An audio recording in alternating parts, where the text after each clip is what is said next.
There are moments that cleave your life in two, the before and the after. The before is a memory you can only visit, a ghost country you can never return to. The after is a cold, stark room you've been locked inside, with no key. For me, the door to that room was hammered open at 2:47 a.m. The sound wasn't a knock. It was an impact, a splintering of wood and peace. My heart, which had been a soft, sleeping thing, became a frantic bird slamming against the cage of my ribs. I fumbled for the lamp, the world bleary with the gum of a sleep I hadn't even fully sunk into. The digital clock on my bedside table bled red numbers. 2:47. Ethan Cole. Open up. Police. The voice was a battering ram. I'm a maintenance engineer. I fix things. I understand pressure valves and electrical currents, not this kind of violent, official urgency. I pulled on a pair of pants, my hands shaking so badly I could barely fasten the button. Before I reached the door, it exploded inward. Shadows in uniform swarmed my small, tidy apartment. I was shoved against the wall, the rough texture of the paint grinding against my cheek, a knee in my back, cuffs, cold and definitive, around my wrists. What is this? I managed, my voice a stranger's, thin and reedy. A detective stepped into the light. He had a face like worn leather, and eyes that had seen every kind of lie. He didn't look at me with anger or even interest.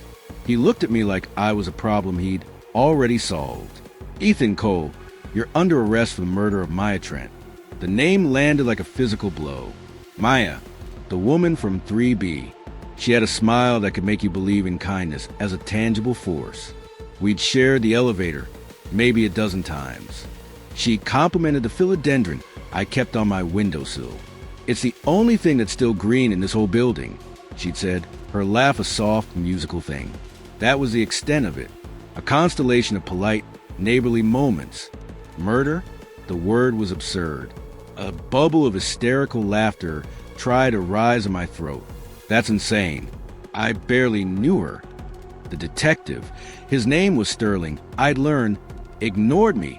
He watched as his team tore my life apart. They dumped my laundry basket onto the floor.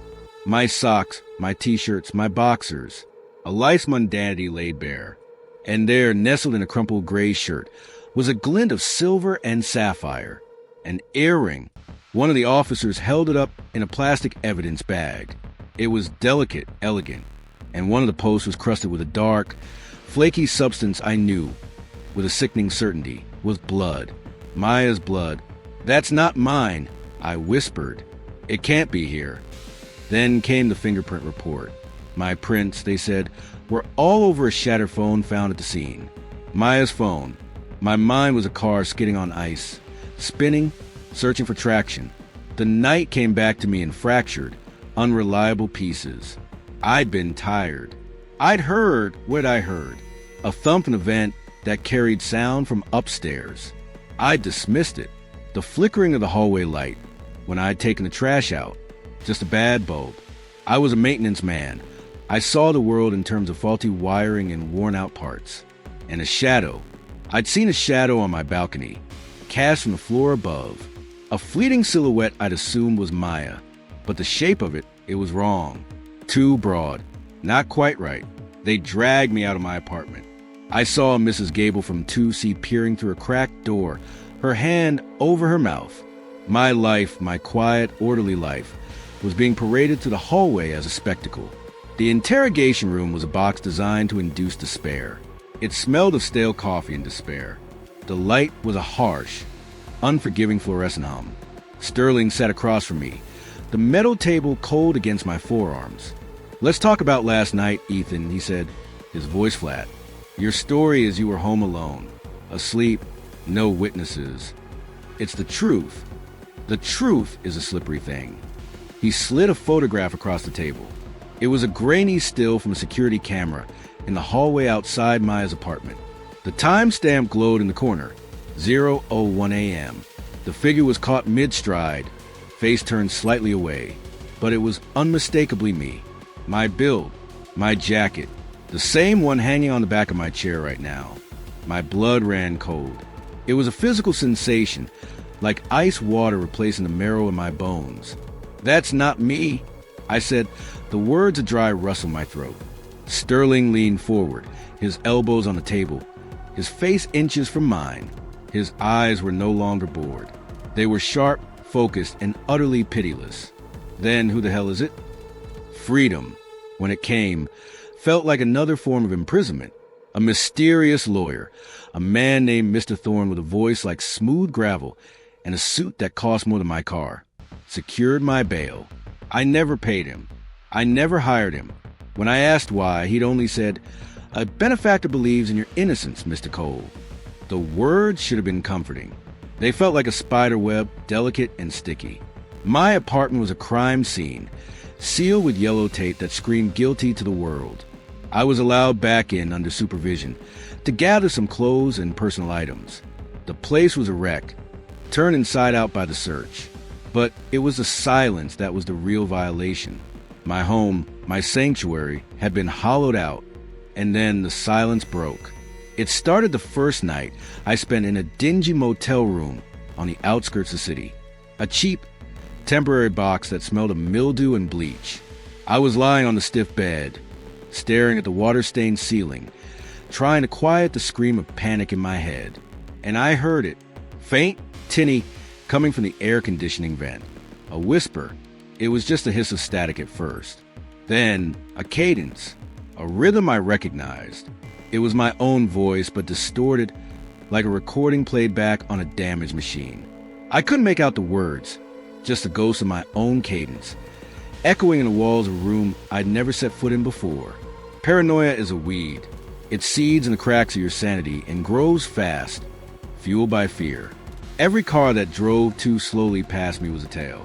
Every stranger who held my gaze a second too long was a watcher. My phone would randomly restart. Emails I knew I'd sent. Please, old friends. Frantic queries to the few contacts I had vanished from my sent folder. The digital world, the one I relied on, was becoming as unreliable as my own memory. I had to understand. I had to know why Maya, a journalist, had died, and why I was a canvas on which a murder was being painted. I started digging. The public library became my base of operations. Maya Trent was an investigative reporter for the Metro Chronicle. Her last series of articles was a cautious, carefully worded probe into dramatised, the corporate giant I'd worked for as a low-level maintenance engineer for the past 5 years. They built surveillance systems. They were the ones who made the cameras that watched every street, the software that sorted the data. They were the silent, all-seeing God of the city. I'd service their servers, their climate control units. I was a janitor for their digital temple. I knew nothing of their secrets. Using a throwaway account, I accessed an archive of Maya's work. There were fragments, notes from a source deep inside Vandross. And then I found it, a file, buried in a backup of her blog, a list titled Internal Whistleblowers. And there, third from the top, was my name. Ethan Cole, Maintenance Engineering, Sector 4. My breath hitched. Why was my name there? I'd never spoken to her. I had nothing to whistleblow. I fixed leaking pipes and faulty circuits. I was a ghost in the machine, not its conscience. The world tilted. Was it possible? Had I spoken to her and forgotten? Was my mind, under some unimaginable stress, simply erasing itself? That night, back in the motel, the whisper in the vent was clearer. It was a loop of 3 words, spoken in my own terrified voice. I'm so sorry. I'm so sorry. I'm so sorry. I couldn't take it. I waited until the dead of night, the motel silent around me. I dragged the flimsy desk chair to the wall. My hands were sweating, slipping on the cheap metal of the vent cover. I pried it loose with a screwdriver from my pocket. The dark, square hole gaped at me. I pulled out my phone, turned on the flashlight, and shone it into the duct. Dust motes danced in the beam.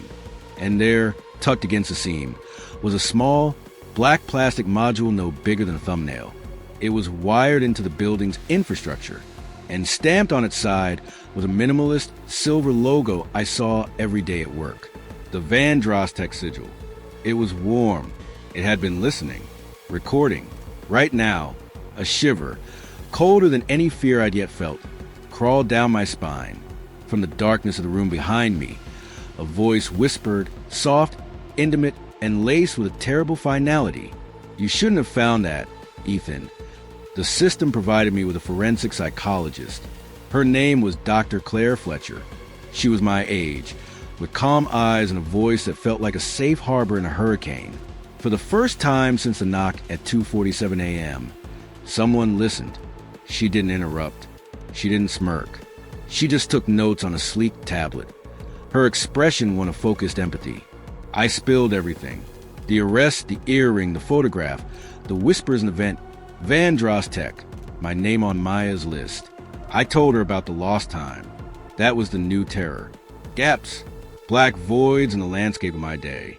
I'd be making coffee in my new, even cheaper motel room, and then I'd blink, and it would be 3 hours later, and I'd be standing in a rain-soaked alley across town, my hands raw and cold, with no memory of how I'd gotten there.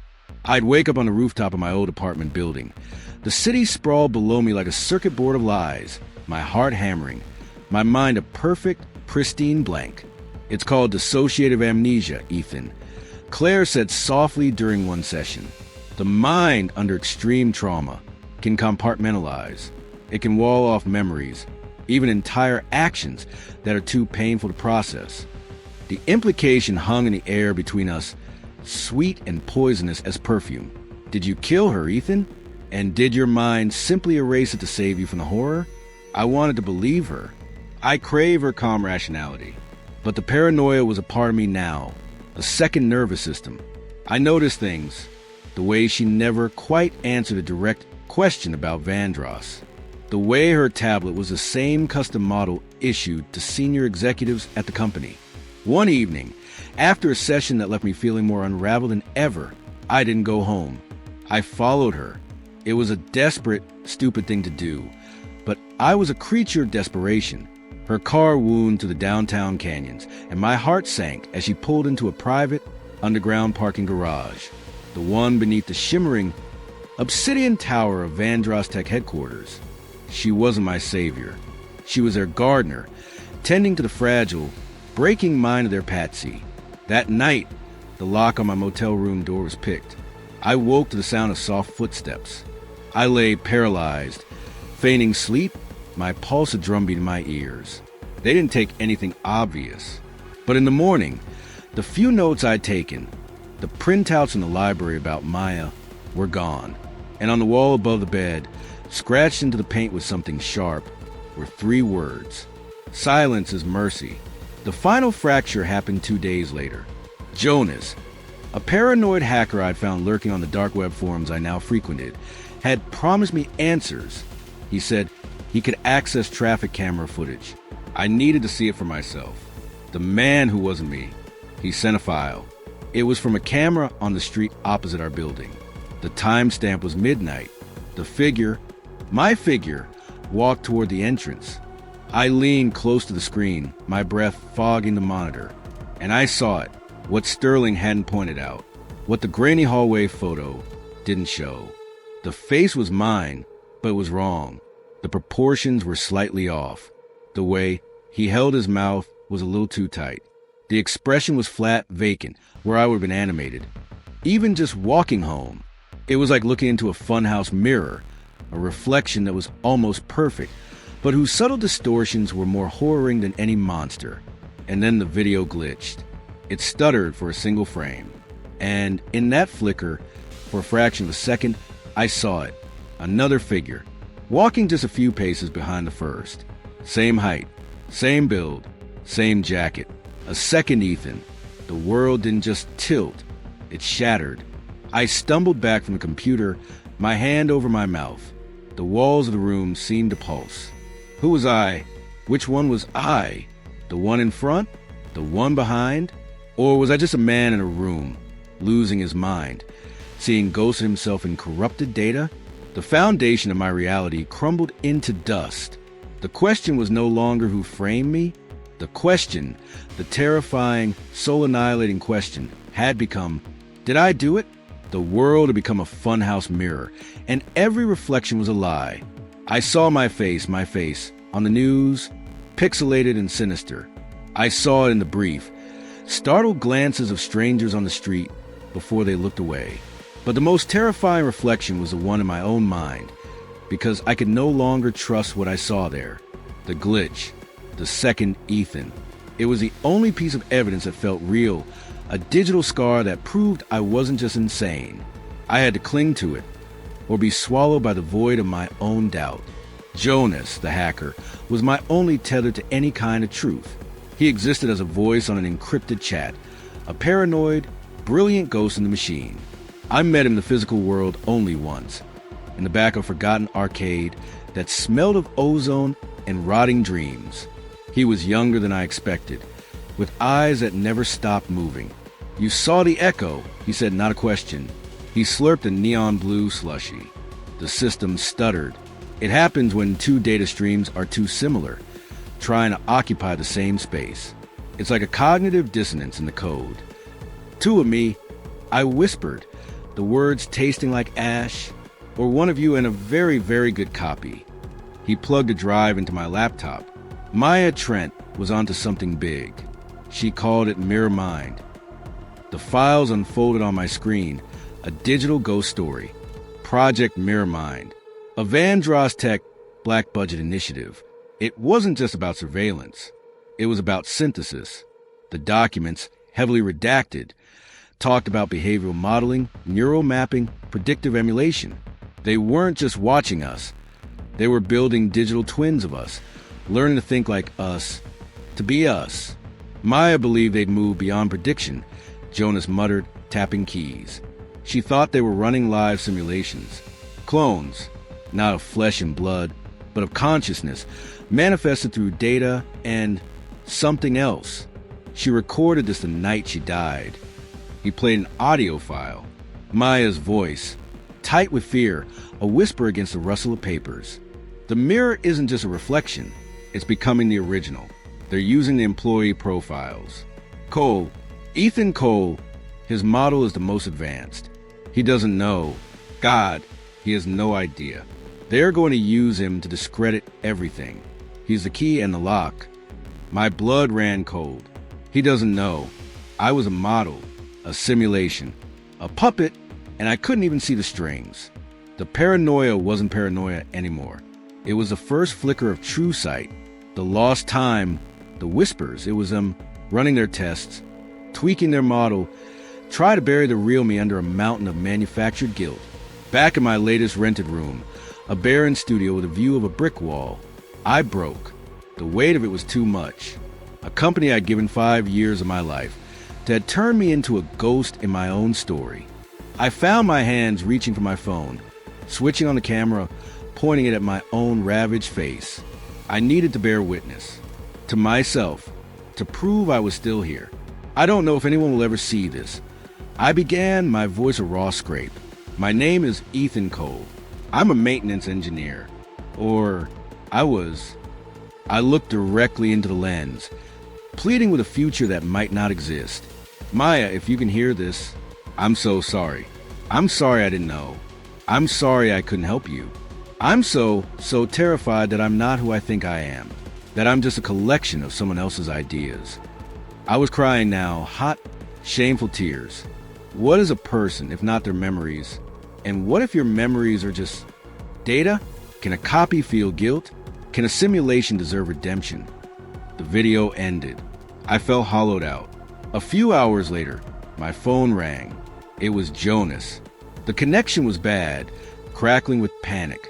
"Ethan, they found the trace. They know I accessed the core server. The sound that came next wasn't from a movie.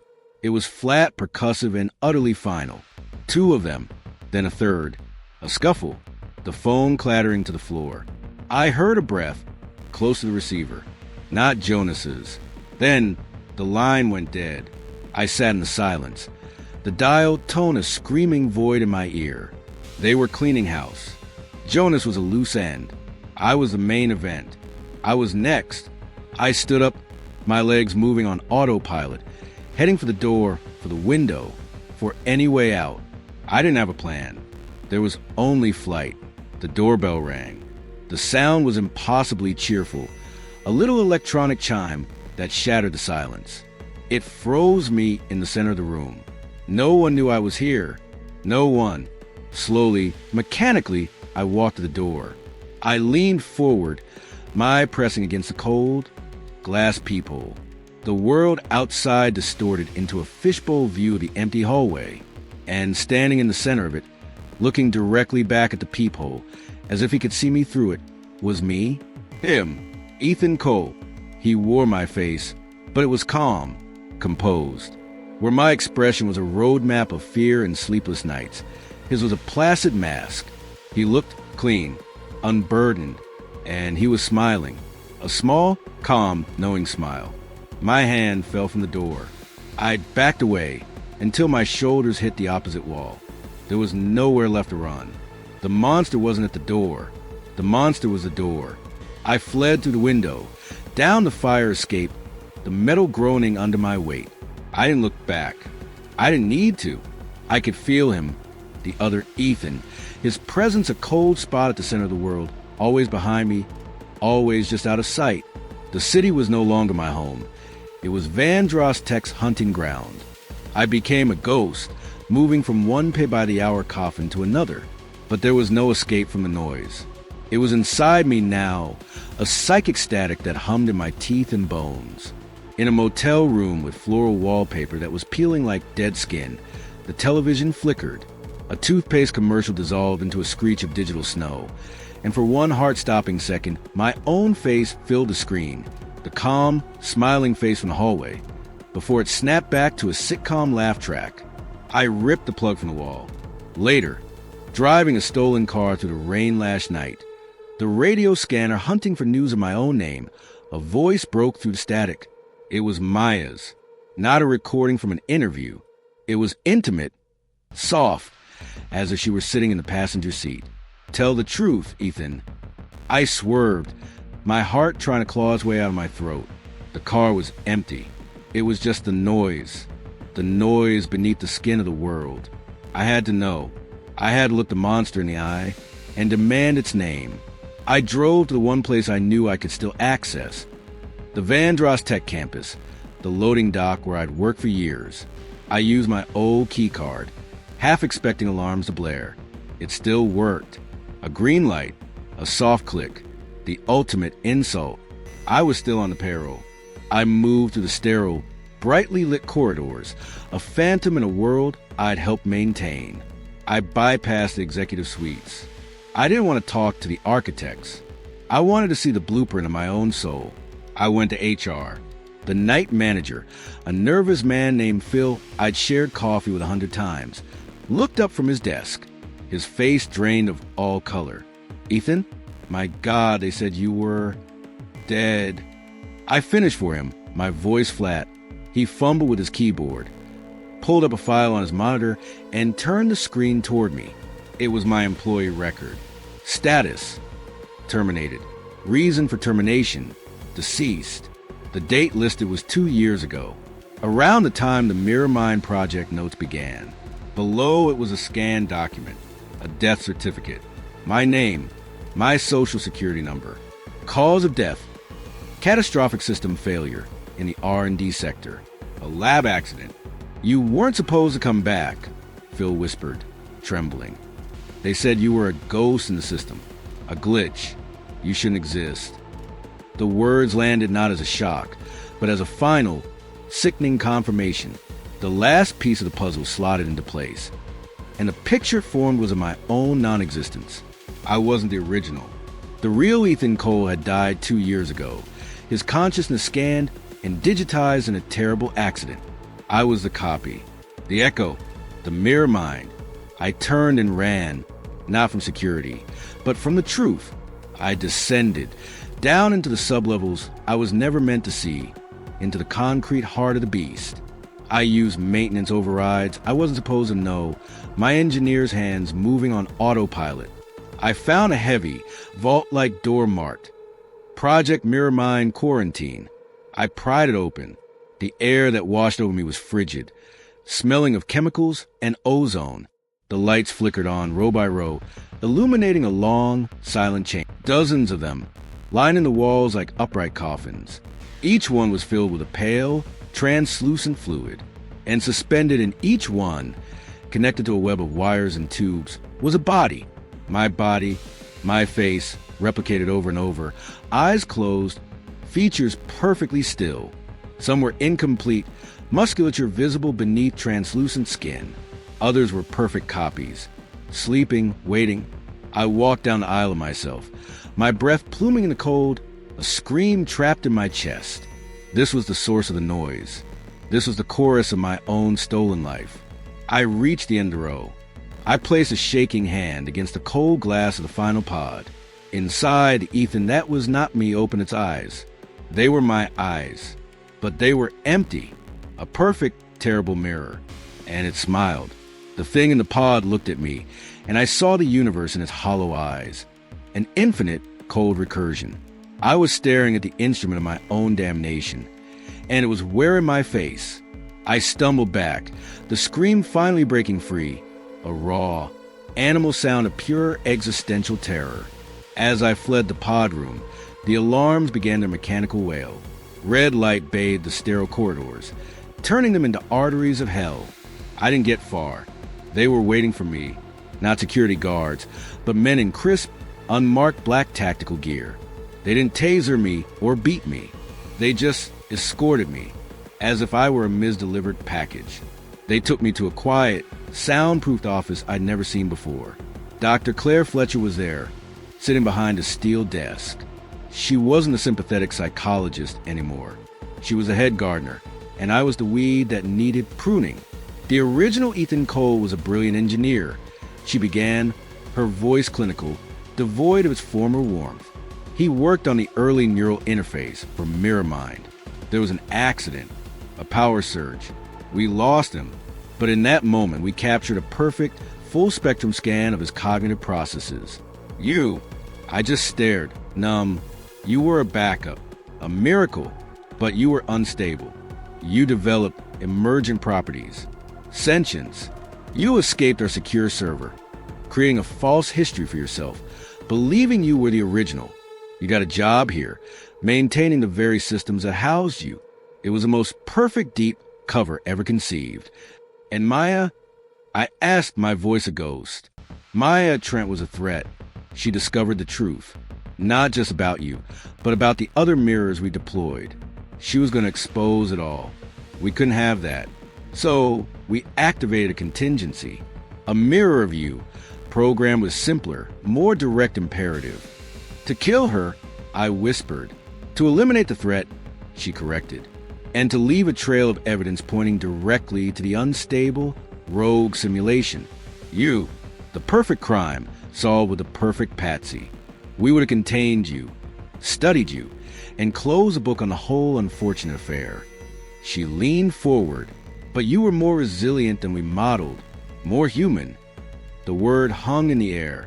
It was the key. It was the only weapon I had left. They had built me be a ghost, but I had learned how to feel. They had given me a stolen past, but I had forged my own conscience. They had framed me for a murder, and in doing so, they had given me a victim to mourn, a wrong to right. Redemption didn't belong to the man I was copied from. It belonged to me. To the act of choosing, here and now. I'm more human than the monsters who made me. I said the word solid, for the first time, with a truth that was entirely my own. I lunged, not for her, but for the master control terminal on her desk. My engineer's knowledge, the very skills the original Ethan had possessed, flashed in my mind. I wasn't just breaking it. I was performing a mercy killing. Claire shouted. The guards moved. But I was faster. I slammed my hand onto the console, accessing the root commands. I typed a single devastating line of code. The system kill switch. A siren, different from the others, deeper, more final, began to pulse. The lights flickered violently. On the monitor, I saw the status of the pods in the cold room change, one by one, from active to deleting. The guards tackled me to the ground. I didn't fight them. I looked at Claire, who was staring at the screen in horror, watching her life's work unravel. As the system died, Maya's voice was there, one last time, a whisper in the crumbling architecture of my mind. You're more human than the monsters who made you. The guards' grips tightened, but their hands felt insubstantial. The world was becoming transparent, pixelated. My own mind was the final server to be wiped. I felt memories dissolving, not just implanted ones, but real ones. The taste of coffee, the feel of rain, the sound of Maya's laugh in the elevator. I was being unmade, but in that erasure, there was a terrible, beautiful freedom. I had chosen, I had loved, I had grieved. No system, no matter how advanced, could simulate that. The world faded to a single, piercing point of light. Then nothing, a silent, perfect nothing.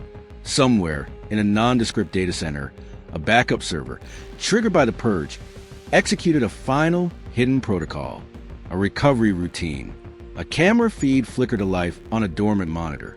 The view was from a traffic cam, looking down on a busy city street. A man walks into frame. He wears a simple jacket. His shoulders are slumped, not with fear, but with a weary, hard-won peace. He stops, looks up directly into the camera lens, as if he knows he's being watched.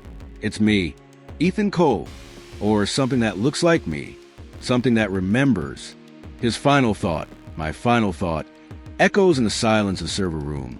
A ghost in the machine, a testament to a truth that no deletion could ever erase. If I was never real, why do I still remember her smile?